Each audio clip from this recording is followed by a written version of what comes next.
Hey everyone! Today we're going to continue on with our energy unit, and we're going to be specifically looking at what we call bond energy. Now we've already seen bond energy a little bit, but today we're going to be going a little bit more in depth and actually calculating bond energy, or what it's also called bond enthalpy. So, like I said, we've already seen enthalpy changes. We've seen those in our balanced thermochemical equations. Okay, so if you look at this box, you remember from our last learning target, where we see the enthalpy change represented as part of a thermochemical equation or separated out by its delta H value. So we've seen this. Now we're going to take a look at how to calculate that delta H. Okay, so there's a few ways to calculate delta H or enthalpy changes for a process. In this class, in this chemistry class, we'll only go into two of them. So the first one that we're going to see is what we're going to see today for learning target 4C, and that's using bond enthalpy, aka bond energy. Now we're going to come back to this idea of enthalpy changes in learning target 4F. And we're going to see the second way that we'll look at obtaining delta H for a process, and that's collecting lab data through calorimetry. This is the calorimetry process that we've seen already. We have the calorimeter picture over here on the right. We've seen this with our bond energies learning target. So this is our calorimeter. In here is where the reaction is happening in that little chamber. We have our thermometer measuring the temperature of the water outside that chamber. So measuring the temperature change as a result of the reaction that's happening in this chamber. And then we see the temperature change over here. So that's our calorimetry that we'll be coming back to in learning target 4F.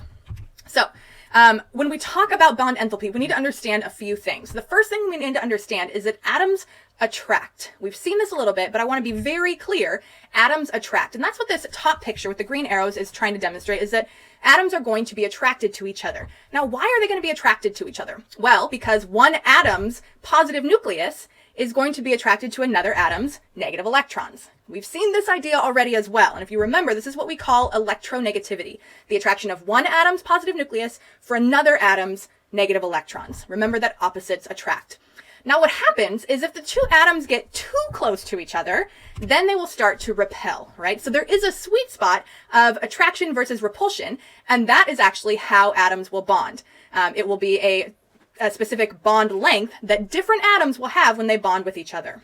Now we're going to be taking a look at this graph, this potential energy versus internuclear distance graph. I'm going to go into specifics about it, but what I want you to recognize right now is that on the y-axis we have potential energy, and on the x-axis we have internuclear distance, which is the distance between two nuclei. Okay, this potential energy, you see this dotted line running right through the middle, that is where potential energy is equal to 0. Okay, so let's break this graph down a little bit so that we can understand it. What it's showing, anything below that potential energy is equal to 0 line, is representing attraction of atoms. What we're going to see is that as the distance between the atoms is shorter, as they come closer together, the attraction between them becomes greater. It's just like two magnets, right? If the magnets are completely far apart, right, too far apart, they're never going to feel attraction for each other. As you move them closer and closer, they start to feel that attraction for each other, and then that attraction gets stronger and stronger until they're forced together.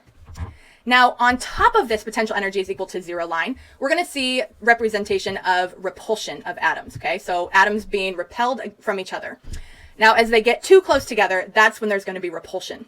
Now, remember, just like opposite charges attract, like charges repel. And so what we see with this repulsion, the reason why that's happening is that because we have those negative electrons that are now too close to each other. They don't want to be that close to each other. So they're going to repel to get those atoms a little bit further away from each other. Again, until you find that sweet spot, until the atoms find that sweet spot of being attracted versus being repelled. They find that perfect spot where they will bond. Okay, so that's kind of an introduction. And let's take a look at what this graph then is showing. Okay, what this graph is showing is at the right we have two atoms that have no attraction for each other. It's like the magnets that are too far apart. Okay, so they have a little tiny bit of attraction. They're almost at the potential energy equals 0 line, right? Not much attraction for each other. As they come closer and closer together, which is what we see as we move to the left on this graph, here they have some attraction and some overlap.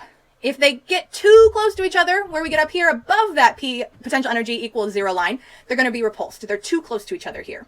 So the sweet spot is where they are just right close to each other. Okay, so the strongest energy of attraction is at that point where we see them not too close, but not too far away. Now, using that sweet spot, the strongest energy of attraction point, we can measure the bond length between two atoms. So this is, the sweet spot is about where the atoms are going to be when they bond with each other, the particular distance away from each other that they will be, the internuclear distance that they will be from each other. So we can measure the bond length from our y-axis over to that sweet spot. We can also measure the bond energy, all right? So from potential energy equals 0 down to that ideal spot of where they are attracting each other, the ideal amount.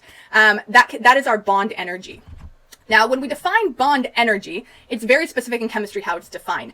It is specifically the energy absorbed when the bond breaks. Okay, remember that when bonds break, they take in energy. When they rearrange and then reform, they release energy. We've already seen that concept. Well, bond energy is specifically measuring the energy absorbed when the bonds break. The stronger that the bonds are, the more bond energy is needed to break them. Okay, so if bond energy, or if the bond is really strong, if there's a strong bond between them, it's going to take a lot of energy to break that bond. So the bond energy value or quantity will be very high. Now, we can also measure the negative bond energy. And the negative bond energy is the same quantity. It's the same size as the bond energy. They are the same number when we measure them, but the negative value. And you can guess from what we've seen from negative delta H values that this is the energy released when the bonds form. Okay, so this is the energy that's given off as bonds rearrange and come together to form the products. Okay, so let's take a look at an example, and I've chosen 3 molecules that all have carbon in their center, 2 carbon atoms. So we have 2 carbon atoms in the center of each of these 3 molecules. Now, the first one we have is ethane. Now, ethane is a carbon-carbon single bond with hydrogens around it. Okay, same general molecule structure here as we look at these 3. Ethene is a carbon-carbon double bond with hydrogens around the carbons. And as you guessed it, hopefully, ethyne is a carbon-carbon triple bond. We see 3 lines between those 2 carbons. So a triple bond with hydrogens around those carbons. Now, when we're evaluating bond enthalpy based on bond number, we see a trend. And that trend has very good reasoning. What we see is that more bonds, like the triple bond, means more shared electrons. Well, that makes sense because a single bond is only 2 shared electrons. A triple bond is 6 shared electrons, right? Because each bond represents 2 electrons. So more bonds means more shared electrons, and more shared electrons means a stronger bond strength. The more electrons that are shared between 2 atoms, the stronger their bond is going to be. And therefore, the shorter their bond is going to be. The stronger it is, the stronger that attraction between 2 atoms, the shorter their bond length is going to be. They're going to be pulled pretty close to each other, or closer to each other. And a shorter bond length then means greater bond energy, because it's going to take more energy to separate those stronger, shorter bonds. So triple bonds require the greatest amount of energy to break. That makes sense. Let's take a look at a little bit of data on this so that we can kind of visualize it. We're going to look at the bond length versus the bond energy. Now, bond length is measured in picometers. There are 1 trillion picometers in 1 meter. So that gives you a sense of the scale that we're talking here for atoms. And bond energy is being measured in kilojoules per mole. So we're going to first look at the carbon-carbon bonds. Now, for carbon-carbon bonds, we see that the bond length decreases as you move from a single to a double to a triple bond. The bond length goes from 154 picometers to 120. The bond energy then has the opposite trend. As the bond length is decreasing to 120 picometers, the bond energy is getting bigger, right? So the single bond has the lowest bond energy at 347 kilojoules per mole. The triple bond has the greatest bond energy at 839 kilojoules per mole. Okay, so let's see is it just carbon-carbon bonds that act this way? We'll take a look at nitrogen-nitrogen bonds. What we see here is the same trend in bond length. As the bonds move from single to double to triple, the bond length gets shorter. The triple bonds have a shorter bond length. That means they're closer to each other. And how does the bond energy correspond? Same trend. The shorter triple bond has the greater bond energy. That means it takes more energy to separate that stronger, shorter triple bond. So we can summarize this trend to say that as bond length decreases, which is what we see for carbon and nitrogen, each one of those are decreasing. So as the bond length decreases and the atoms are closer to each other, the bond energy increases. So the closer they are, the more energy it takes to break them apart, and vice versa. The further they are away from each other, the less energy it takes.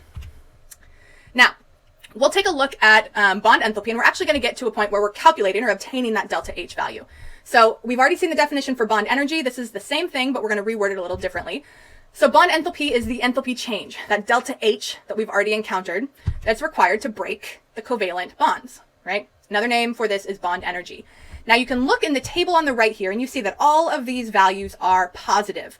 The reason they're positive is because the bond enthalpy is referring to the energy to break covalent bonds. Remember that when we break covalent bonds, that's the reactants breaking covalent bonds, energy has to be absorbed. Therefore, this is always endothermic. Bond enthalpy is always endothermic because, again, energy is absorbed when bonds of reactants are broken. And it's just the way that this definition refers to the breaking of bonds that necessitates that this is always endothermic, okay? Now, that just means that the values are endothermic. When we actually calculate delta H, it doesn't mean that our delta H value is always going to be positive and endothermic. We will see it could be endothermic, it could be exothermic when we actually calculate it. But the values that we're using are always positive. Now, bond enthalpy also indicates bond strength, like we just saw.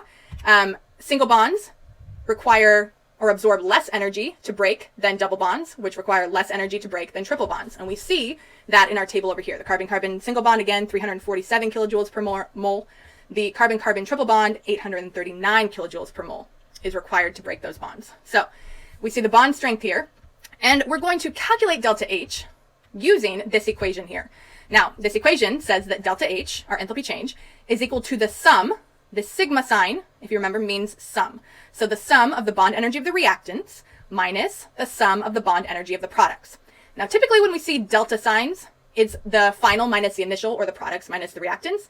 For bond enthalpy, because of the definition of it being the energy required to break bonds, it is the opposite. So we actually see the sum of the reactants bond energy minus the products bond energy. Okay, so again, breaking bonds on the left is the bond energy of the reactants, and when those bonds are reformed, that's the bond energy of the products. The bond energy of the reactants is endothermic, of the products is exothermic. Because energy is absorbed to break bonds, energy is released to reform bonds. All right, so here is the equation that we're working with. It says calculate delta H for the following reaction. N2 plus 3H2 yields 2NH3. Okay. Now what's important here is to actually see the Lewis structures. And that's because we need to see exactly how many bonds there are. Not necessarily just how many moles there are, but how many bonds there are within the substances. And that'll be very clear as to why when we get to our product here. But let's go in order. We'll start with our reactants. And we see down here the enthalpy changes for each of the bonds that are represented above. So NN triple bond, right here, 941 kilojoules per mole. Hydrogen-hydrogen single bond, 432 kilojoules per mole. And nitrogen-hydrogen single bond, 391 kilojoules per mole. So we're going to refer to this table for the enthalpy changes that we're going to use, or a bond enthalpy that we're going to use in our calculation. So again, that NN triple bond will require 941 kilojoules per mole to break that triple bond. That's a considerable amount of energy when you look at the numbers that are here. Again, it's because it's a triple bond. It's shorter and stronger. So it takes more energy to break.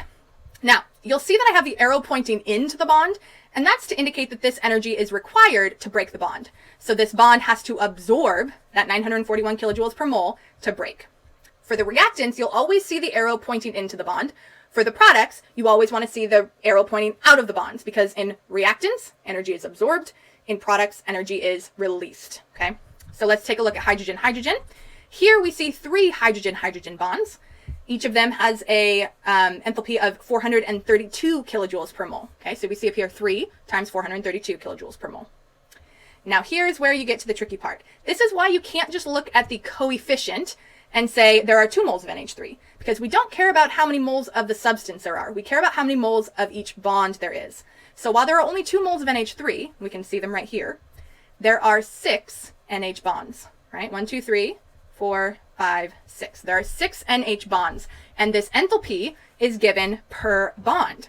Okay, so this is 391 kilojoules per mole per NH bond. Okay, since there's 6 NH bonds here, we have 6 times 391 kilojoules per mole.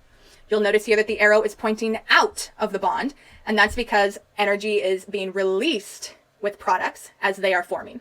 Right? They form, energy is released. So we're showing here with this arrow pointing out that 391 kilojoules per mole is released for each of these bonds. Okay.